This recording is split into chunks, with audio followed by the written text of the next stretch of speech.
For this writing focus, I want to discuss the importance of what I call creative assets in your sci-fi and even in your fantasy novels. Now, granted, I just mentioned that Doom is really a game that's very light on story, if there's really any story to be had at all, aside from those text screens that I mentioned earlier. It relies more on environmental hazards, scenery, run-and-gun gameplay, and picking up that new item or weapon that you really want to try out on the bad guys. When writing a scene in general to build up tension or mystery, it's essential to have those environmental descriptions to talk about what's already happened or what's about to happen. If someone's been killed, for example, position of the body, the state of the room, the blood splatter on the wall are all going to be things that will paint a picture for the reader in their mind. Now, in my series, there's not as much mystery as there is suspense in my novels, where the characters are going to encounter a new issue or a new hazard, possibly a new enemy.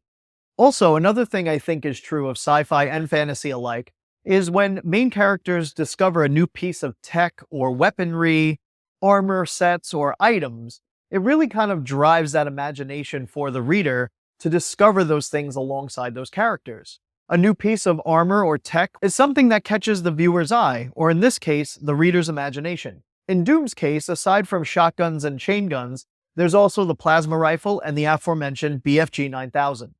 Power-ups like the Soul Sphere and the Invulnerability Sphere actually add a mini-mission of their own to discover and use. In my series so far, I've created and shown a few pieces of tech and items that I think that the reader will find intriguing. The pinnacles are these massive towers that not only provide sustainable, renewable energy, but also serve as interdimensional portals for the characters to explore.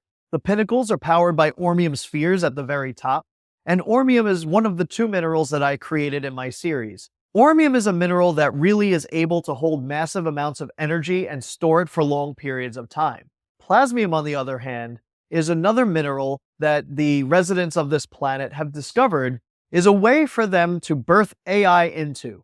The AI can then grow exponentially and expand as far as it can up until the walls of that plasmium core. Now, something people may or may not have figured out in my series is that the cores are specifically cut to certain geometric shapes depending on the intelligence level of that AI.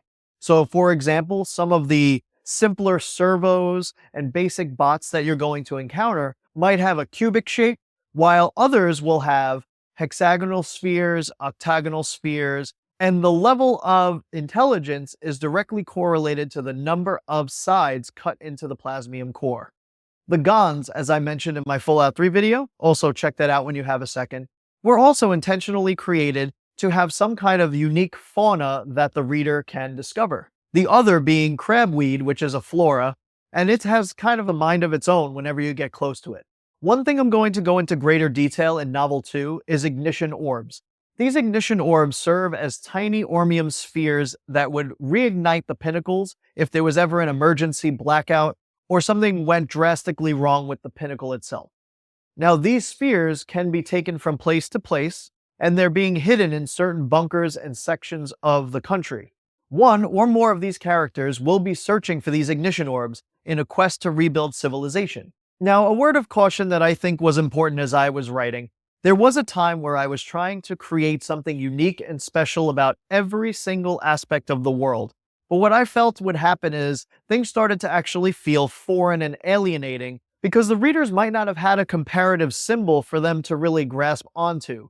And what I find is that if you try too hard to make every single aspect of your sci-fi or fantasy story unique, sometimes what might happen is, and I've talked about this in another video about over-description, I think it gets a little bit too muddy. These landscapes, objects, items, weapons, they shouldn't really be everything about your story.